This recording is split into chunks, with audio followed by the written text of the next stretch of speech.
Hello, hello, hello, hello, ladies and gentlemen. Thank you for hitting that play button for another episode of the Hetty Coleman Podcast. Now, first, I want to say to you that I had so much fun at my first ever Hetty Coleman Podcast meetup, where essentially what I'm trying to do is get people in a room so we can learn from one another, inspire one another, and connect with one another. And that's the reason I have these go-win conversations. That's what this podcast is all about, is that we're able to pull from one another's story, be inspired by them, and connect through these conversations. So the meetup was fabulous. It was hosted at a local coffee shop here in my small town, Guthrie, America.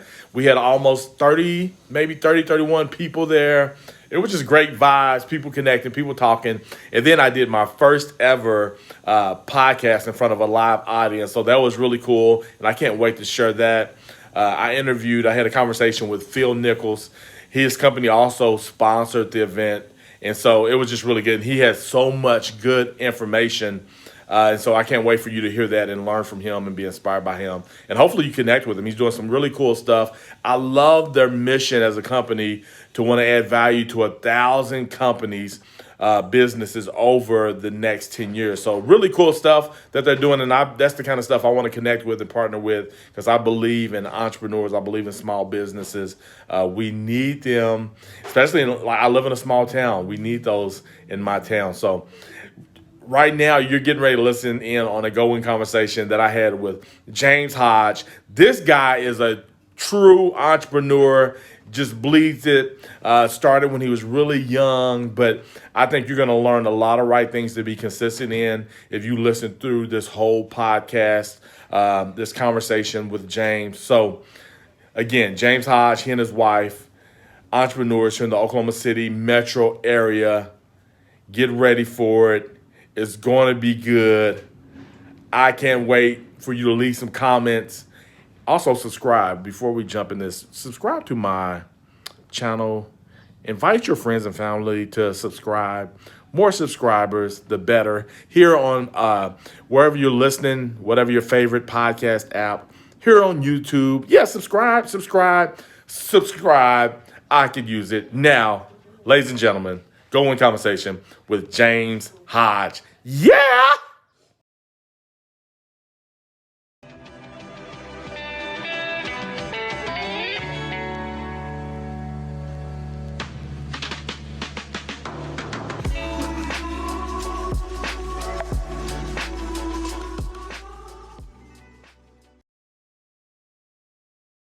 What's up, James? Don't need to look into the... No. Okay. What's up, man? How you doing? I'm well. Good. I am so glad to have you today on the Hetty Coleman Podcast. And so we'll jump right into this.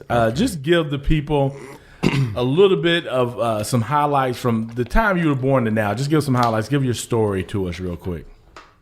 Man, from the time I was born, that was an experience in itself.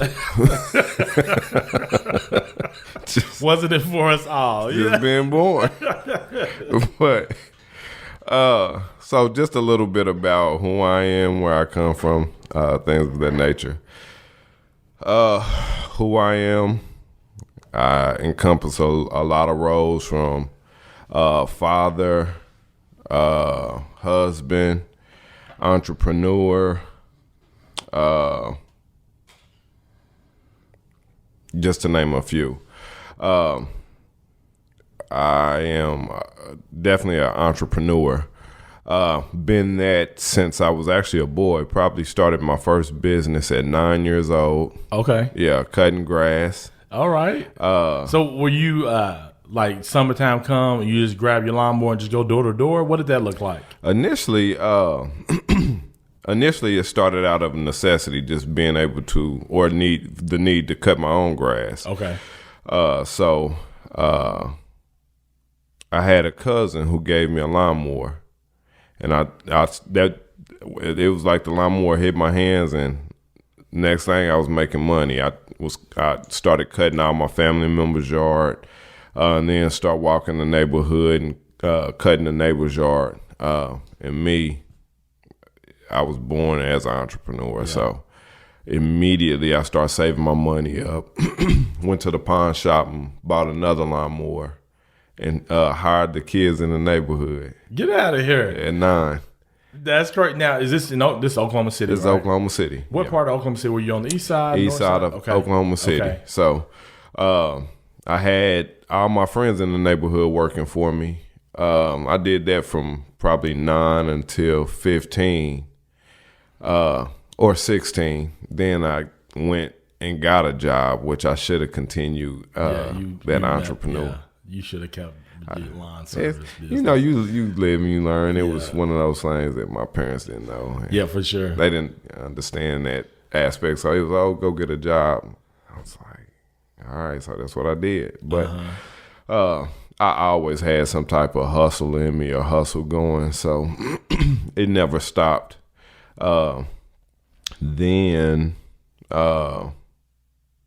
I just continued with other businesses, whether it was selling pagers or other electronics. Then I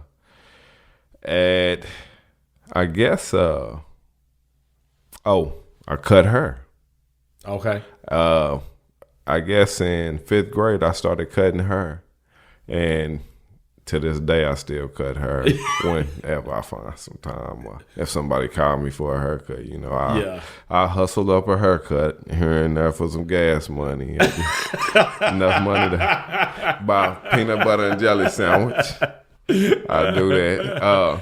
But no, I that was my hustle in high school and college. I actually was able to generate enough money to take care of my weekly needs in college and pay for my brother in college from cutting her. So wow, okay, yeah, and then so in the lawn business, cutting hair business, was it because social media and things weren't around at that time? Mm-hmm. How did people learn about you? What did that look like? How did you build a system on? Okay, I'm cutting hair on Fridays from 3 to 4. Yeah. How did you go about doing that? This is hilarious right here. So, I was cutting all the kids in what happened is I would cut me and my brother's hair. And people would ask me, hey man, who cut y'all's hair? And me. And so word of mouth, that's really what my advertisement was coming up. It was just word of mouth. What happened is I began to cut a lot of kids' hair in school, and I would cut their hair during school hours. Like I would actually it was crazy. Looking at it now, it was the craziest thing. Like I would actually get a pass from my teachers to go cut hair, and I would cut hair for about 3 hours a day. Where were y'all doing it at? In the bathrooms, in the classrooms, wherever. Like I would even cut the teachers' hair. It was it's crazy. I look at it now, I'm like, man, this is crazy. Like I would literally be cutting her in the class while the teacher was teaching. Now, was your drive during this time, was it just solely to make money? Did you appreciate the art of cutting hair, or was there both? It was both. I actually thought I was going to be a barber or own salons, and I might end up doing that. Who knows? But it was a lot of the hustle that was in me was initially birthed out of necessity. Okay. Growing up, we didn't have a lot of money. Because of that, it was a necessity. Your hair is gonna grow. Yeah. It started out with my oldest brother cutting her. Okay. Well, when he left the house, who was next? Her got out of control. My dad cut my hair one time. Oh my goodness! Listen, man, that was the worst. I looked like it wasn't pretty. Listen, I had mange. So at that point, I just went and picked up the clippers and just cut it all off. Started from there, and just hone the skills at that point. Yeah, just really hone the skills.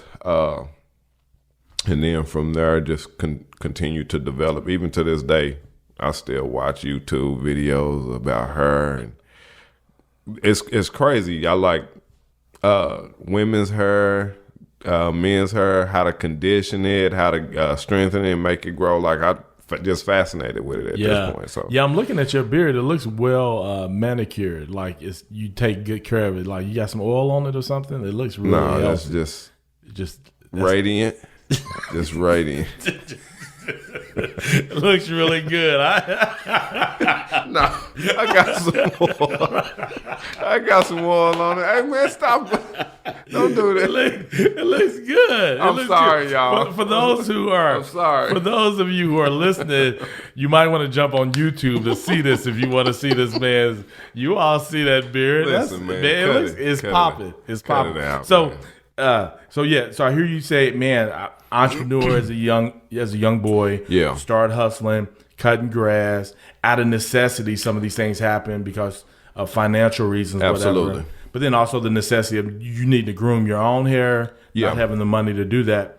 But then you learn, man, I can make some money off this, right? Right. Again, naturally, I'm an entrepreneur.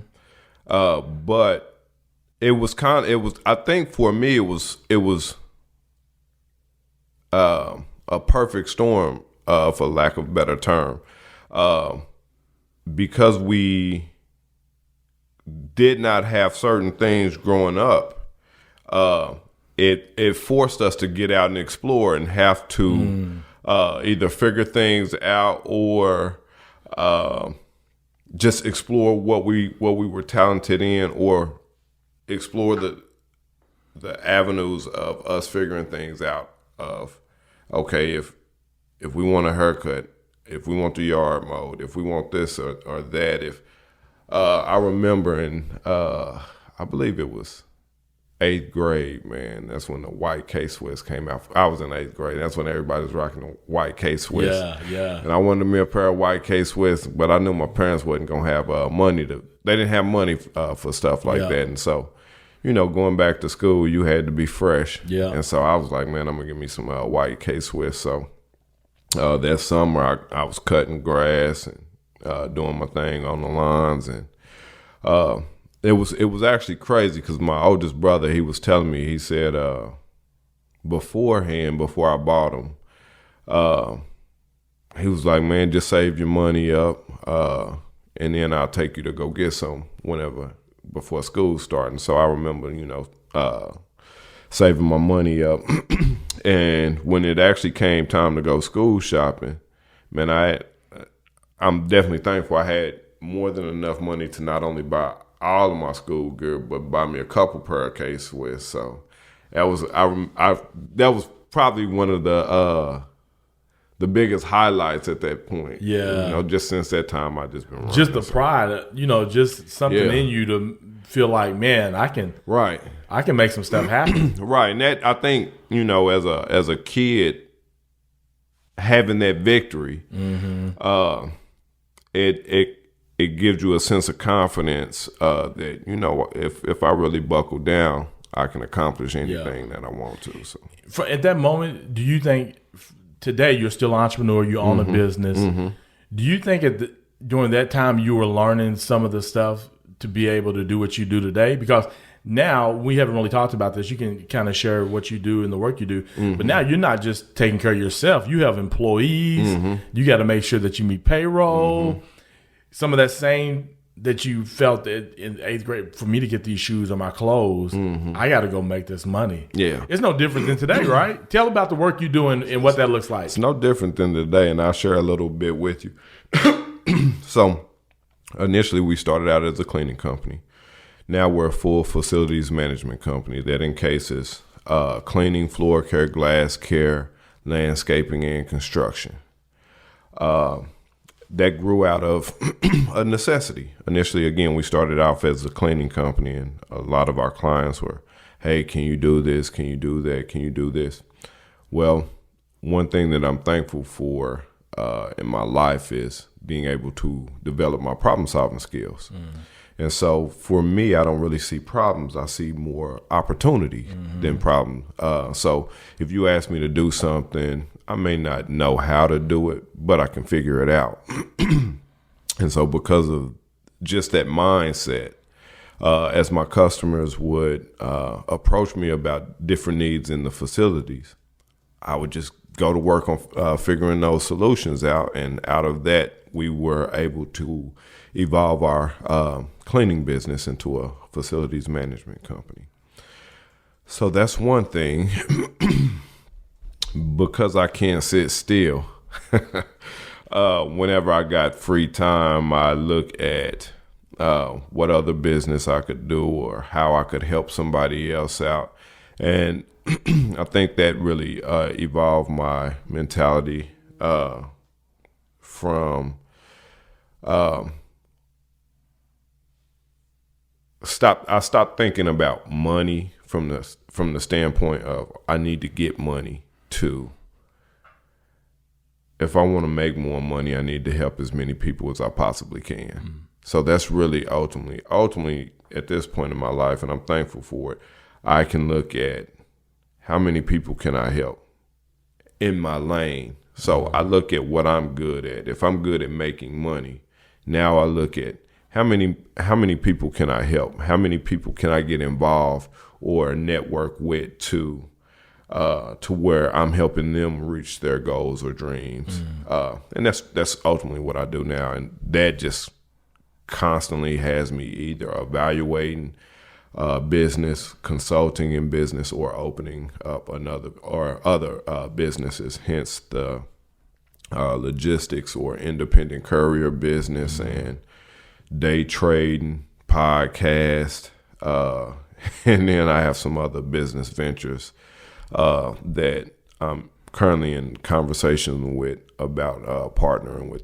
a couple of different businesses. So that's cool. So you said something earlier about seeing it as an opportunity. Yeah.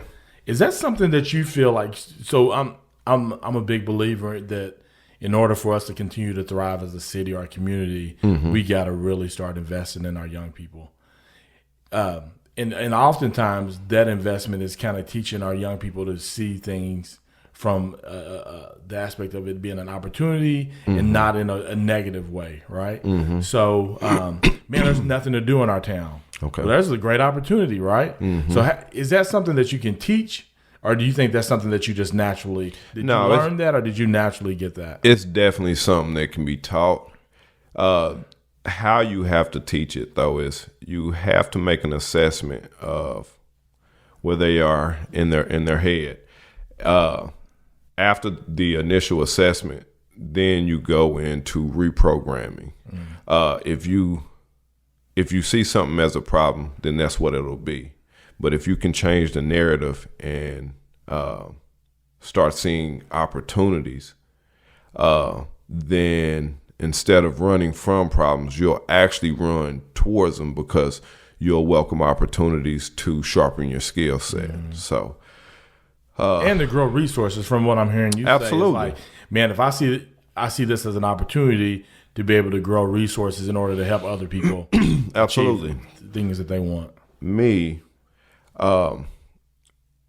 again, Trenton Williams and I talk on a daily basis, and one thing that I've discovered is anything you need in life, the resources are always around you. It's just a matter of you understanding the resources and using the resources not only for your benefit but to benefit other people. Yeah. If those resources are not under your own home, they're definitely within your sphere of influence.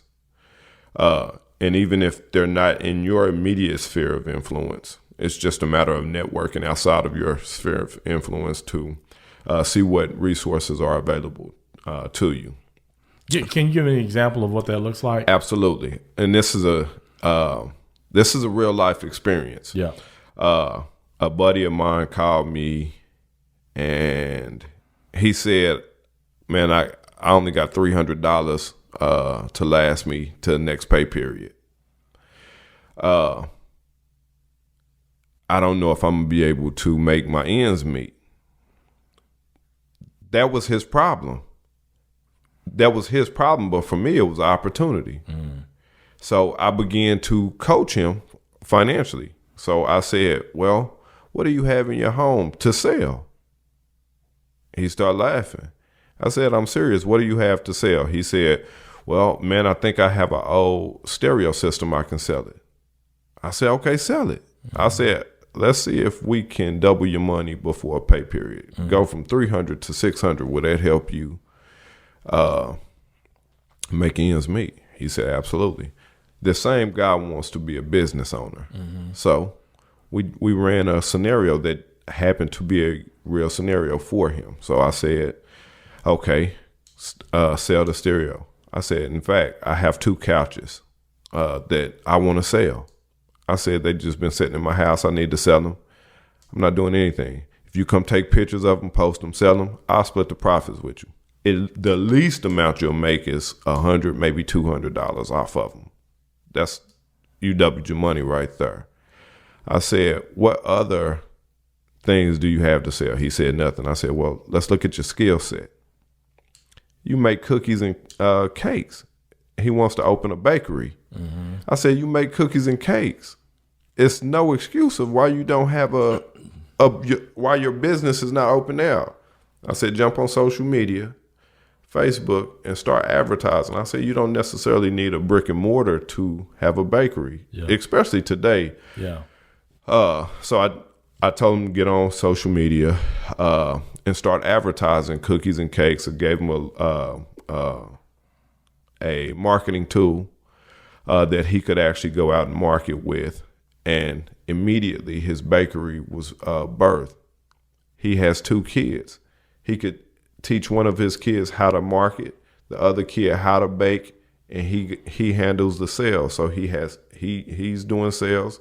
One of his kids is doing marketing. The other kid is doing the baking. Yeah. That's a business right there. Yeah. At that point, yesterday he called me and said he's already doubled his money. So he went from the 300 to 600 before pay period. The lesson in that was, one, problem solving, unlocking the genius between your ears. The thing was, we did not go get another job or do anything like that. It was just a matter of making an assessment of the resources that he had that he could sell off, and then the resources, the renewable resources that he had, which was himself, which was his skills to bake, taking those resources and applying those things to, one, launch his business, but then also to double up his money. Now, that was birthed out of necessity, but now if he does that right, that'll take him from necessity to hopefully excess, and put him in a situation to where he could now help other people. So yeah, that's good. Now, it sounds like from the things that you've mentioned, from your entrepreneurship to helping folks, that's a lot, right? How do you go about managing your day? Do you have some routines, or what does that look like for you? So the good thing for me is my schedule or my days differ. No day is the same, which I can appreciate that. If I had to get up and do the same routine every day, that would probably be a challenge for me. Yeah. So my days differ. One day I could work overnight from maybe 6 o'clock in the afternoon to 8 o'clock the next morning. It just depends. Next day, I may not have to go to work at all. The next day, I may get up at 3 a.m. And so because of that, just that fluctuation in my schedule, I've learned to be comfortable with uncomfortability. I think this is just a side note, in creating wealth or chasing your dreams. I think that is something to speak about, is getting comfortable with being uncomfortable. Yeah. A lot of people don't appreciate that or understand or even like that. You know, if you push somebody past their comfort zone, a lot of people shrug back. But that's something that I welcome. Is, you know, I'm okay with being uncomfortable. So if I have to get up at 3 a.m. to jump on the stock market to do some day trading or to read a book, I'm fine with that. if I have to spend 8 hours just doing sales and marketing or just learning something, I'm okay with that. Or if I have to go out and train somebody or hustle up some sales, I'm okay with all of that because one, I would say I'm a student, so I'm constantly looking at opportunities to learn something new or further develop my craft. Then the other thing is just being uncomfortable. I know that if I'm complacent or if I get to a point where I'm too comfortable, I don't feel like that I'm pushing myself to whatever my next level is. So, so in some of that being uncomfortable, would that kind of go back to when you ask the young man, like, what do you have in your house that you can sell?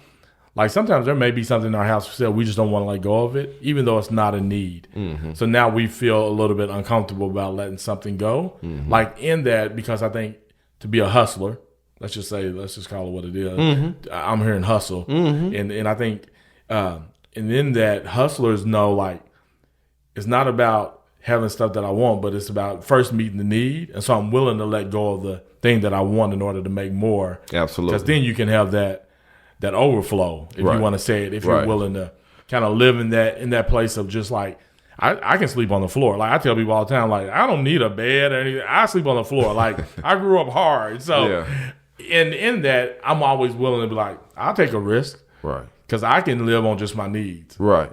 And it sounds like that's the same way you would be. I think it is, how do I want to say this? I think it's understanding you're going to be uncomfortable. Mm-hmm. Period. Yeah. If you get an understanding of this, you're going to be uncomfortable in life. Period. The thing is, either you're going to make yourself uncomfortable, or life is going to make you uncomfortable. Life is going, and how that happens is, if you let life happen to you, you're going to be very uncomfortable. You're going to be put in situations that you don't like, that are uncomfortable, that challenge you in ways that maybe you don't want to be challenged in a negative way. Mm-hmm. That's life happening to you. That is going to, that's going to make you uncomfortable. Or you can flip that and become the aggressor and say, okay, I'm going to purposely get out of my comfort zone so that I can change my situation, and whatever that may be. Yeah. And so for me, it's creating a habit. Mm-hmm. And so just what I've done is, as a kid, I understood a level of uncomfortability that I did not want for myself. Would cutting grass have been one of those out in the heat during the summer? Hey, listen, it'll make you real. Listen, when you in 100-degree heat, and you gotta get it, man. Yeah, there's nothing comfortable about that at all. There's nothing comfortable about it. Listen, it's nothing comfortable about it. But I'm gonna just be real. I'm gonna just be real right now. Uh-huh. So yeah, I ain't gonna. What's more uncomfortable than 100-degree heat is coming home to a home with no lights and no food in the refrigerator. Yeah. So you're willing. I'm willing to go be uncomfortable in order to make sure I'm eating. I'm willing to go be uncomfortable and cut as many yards as I need to. Yeah. To make sure that the lights is on in my home and I got food in my icebox. Yeah. So if you lost everything right now, could you go to McDonald's and flip burgers? Man, in a New York minute, man. Listen, and I think the thing is we have over 50 people on our staff. Yeah. Now is that full-time contract? Is there a mix of that? It's a mix. Okay. It is a mix. But and just to help people understand, like, because I think sometimes people can say that, but I really want people to understand, like, it doesn't all look the way that people think it does. Meaning, like I may be paying 50 people, but that doesn't mean that they're all on my payroll in the sense of like their contract, meaning tax purposes, things of that nature. 1099 is different from W-2s. W-2s. Right. No, we have 50 plus something on our payroll that consistently gets a check every 2 weeks. Yeah. But it could be a mix of 1099 and W-2s. Correct. Yeah. Correct. Absolutely. And that was, which I could speak about that too.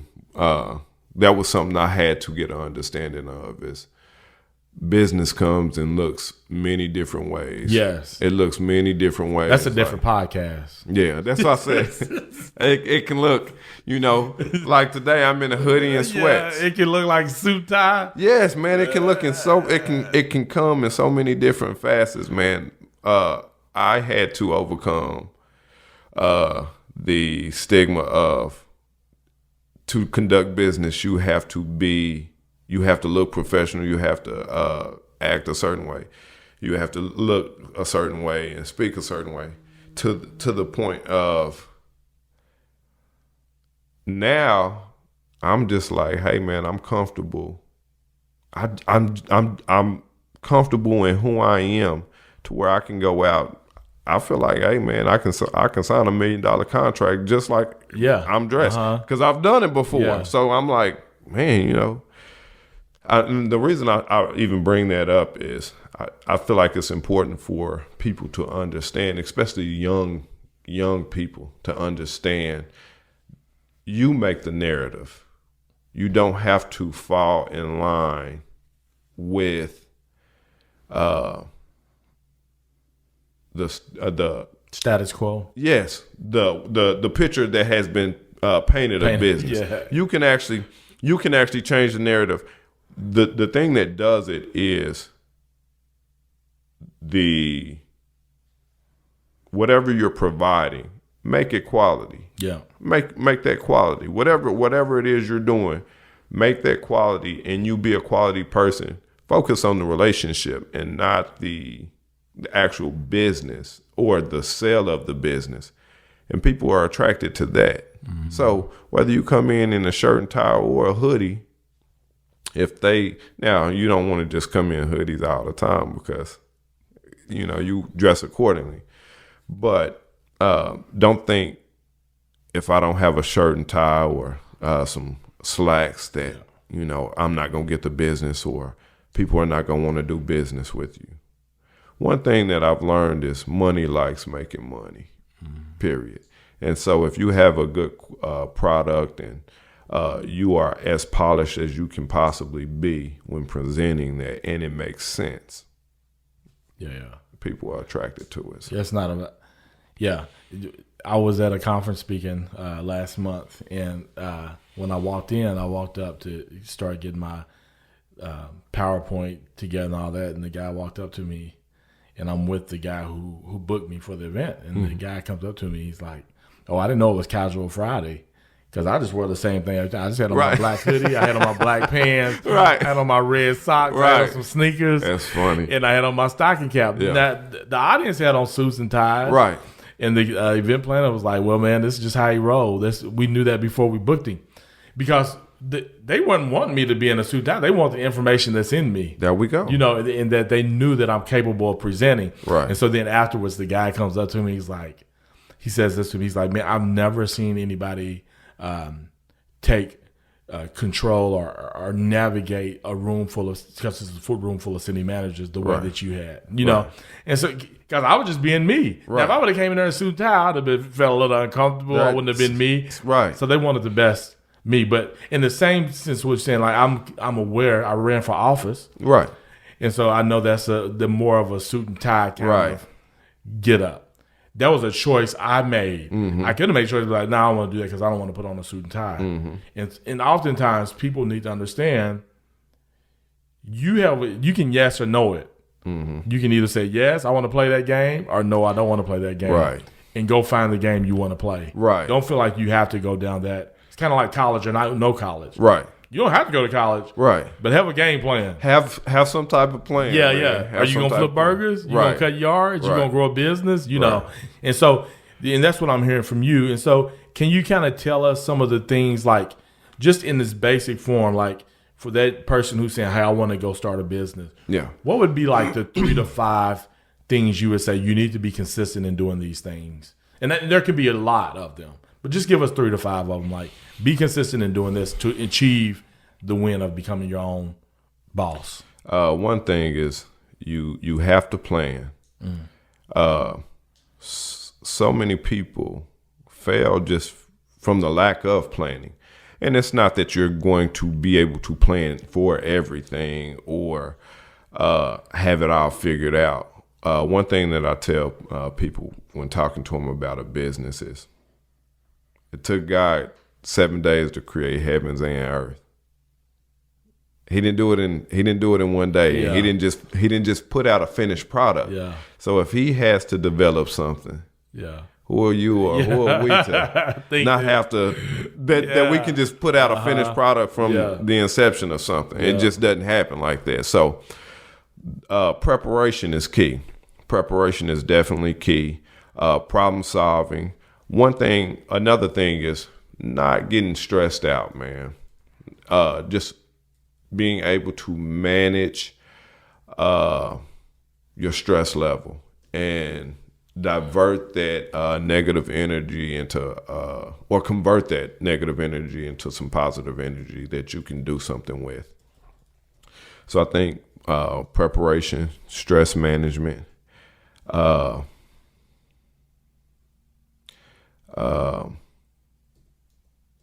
constantly being a student.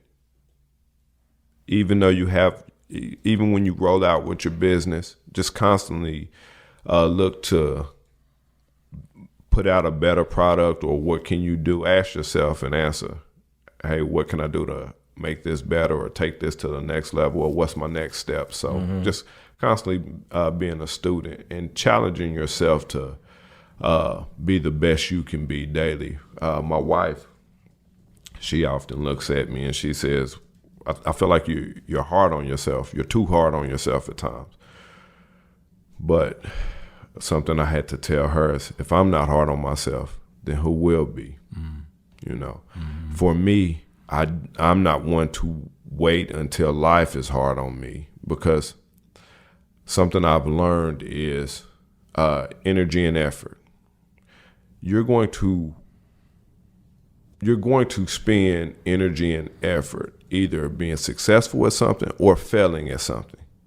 You're still going to put out energy and effort. And what a lot of people don't understand is it's the same energy. You actually exert more energy and more effort when you're playing catch up, or when you're coming from behind, or when you're coming from a position of life happening to me, opposed to you happening to life. You're exerting more energy and effort because you have stress, and immediately when you start stressing, you typically make bad decisions out of a stressful situation, opposed to, case in point, if you have a bill due. Well, if you created the bill, you know you're going to have to pay it because you created it. Well, if you don't have the money for it, you can either not create the bill, or you can say, I know this bill is the payment is going to be due for it because I created it. Well, I don't have the money for it now. How can I go out and get the money before the bill is due? Again, it's about energy and effort. You're going to expand energy and effort to figure that bill out.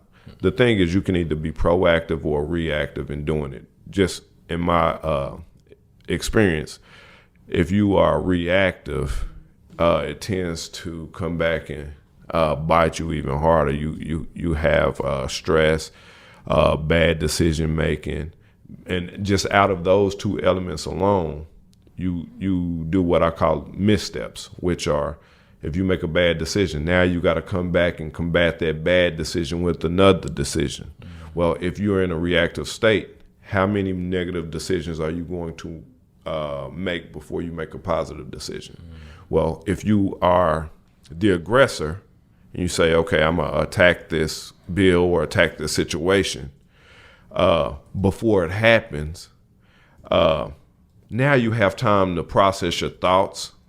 You have time to put together a game plan because the stress level it's a different type of stress. It's you putting pressure on yourself opposed to a situation putting pressure on you. You can control the narrative at that point. So that's good. That's good. So your 5 right things. Just kind of, I just want to reiterate them: planning, problem solving. You said managing your emotions. Absolutely, that's good. Learning, and then work on being the best you possible. Absolutely. Yeah, and all of that's built around some type of product or service that Correct. you have, right? Like you got to have those two before you Correct. even start thinking about how do I go about doing these kind of things. Now, here's another thing that you've mentioned quite a bit is marketing and sales. Can you give us 3 right things to be consistent in to be the best marketer or salesperson? I don't know if I'm the best. But what are some things that you've learned to be consistent in order to be the best you at sales? First, know your product or service. Me, I'm a student, and so I'm going to tell you, you should be the best at the service that you're providing or the product you're providing. And that just comes from being a student. When you feel like you've mastered it or you learned all you can learn. I'm sorry about that. Then at that point, what's the next step? How can you continue to develop that product or service or add to that product or service? And that's from just being a steward. So know the product or service, the ins and outs to a T. What I look at is whether you're a trash man or a doctor, be the best. So if you pick up garbage for a living, no one outside of your field should be able to tell you, and this is just, of course, my opinion. Yeah. Should be able to tell you more than you know about it. So, case in point, if I'm a garbage man, I'm going to be able to tell you, I'm going to be able to sell you on why I should be picking up your garbage. Yeah. So know your product or service. That's going to breed confidence. Confidence sells. Confidence in itself sells. If I'm selling you a water, if I come in here now, I don't necessarily have to know anything about this water, but if I'm confident, man, listen, you're gonna drink this water. You're gonna buy this water just off of the confidence. Yeah. So again, that confidence comes from knowing your product or service. So just in selling and marketing, you want to know your product. You want to be confident. You want to know your targeted audience or your demographics. You want to have an understanding of what marketing does and what sales does. Marketing strengthens your brand, gets you brand recognition, that's the vehicle that drives sales. Sales brings in the dollars. So just having an understanding of those things. And then having a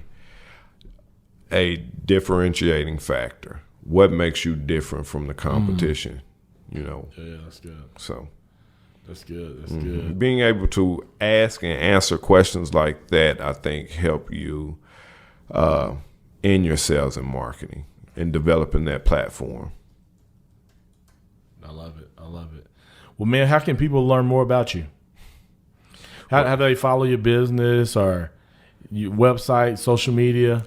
Well, we're actually redeveloping our website now. George, okay, shout out to cousin George. Okay, he's developing that for me. Okay. I'm not really on social media personally, but along with our website, I'll give you the information for our business page and all of that at a later date. Okay. Outside my cell phone, that's the best way to. I keep it simple, man. You just old school, man. I keep it simple, man. Hey, do you use any apps for work? I just write on a pen and fat. Nah, We do use apps for work. What app? What's the app or two on your phone that you use on a regular basis? Oh, I use my notebook. Okay. I faithfully use my notebook. You use a Note 9 too, so Yeah. Or you use the Note phone. Yeah, whatever. So you use your stylus to be able to Right, I use so I'm constantly taking notes on that. I have a voice recorder on my phone. I use that all the time because You are old. So you just voice record and just write. And it's like everything else, forget all that other stuff. And I got an old school tablet, man. Listen, I keep the papyrus. Keep papyrus in a in a pencil. I love it. But again, I feel like it's important that I say this. Okay. It's whatever you need to do that makes you comfortable. That's good. I think people forfeit that to keep up with technology. And there's nothing wrong with technology. I absolutely utilize technology in my business. But for me personally, in order for me to be as creative as I am and as versatile, I have to be comfortable. That's where it starts with me. Is I have to be comfortable in that. Yeah. So I'll forfeit certain levels of comfortability and be uncomfortable in certain areas, but certain things, it's a habit. It's how I grew up. I grew up with a pen and paper. Yeah. And so I just keep a pen and paper. I keep my and I would say I've upgraded because now I use my phone. Who has a stylus? And my stylus. That's right. Which is you can't get no more advanced than that, right? which at this point is probably outdated. No, the note is still, killing the game. But that's what's for me, man. That's what's for me. Yeah, that's good. I'll say, okay, you know what? This is good for me. I jot my notes down. Yeah. When it's time for meeting, everybody, like my staff, they have their tablets and they taking notes like that and doing what they do. Me, I'm flipping through my papers. Hey, this is what we're talking about today. Oh man, listen, we be on it. That's what's good for me. That's good. No, I like that. That essentially what you're saying is you have found what works best for you, right? And I think everybody should, and not try to go with what's the most popular, right? Like whatever's gonna make you the most productive. And so I appreciate that, and I appreciate you being willing to come and hang out with me and share a little bit of your story and the work that you do, which you're doing. It sounds like you're doing a fabulous job, and so continue on. And ladies and gentlemen, thank you again for hitting that play button. And as always, ladies and gentlemen, go win.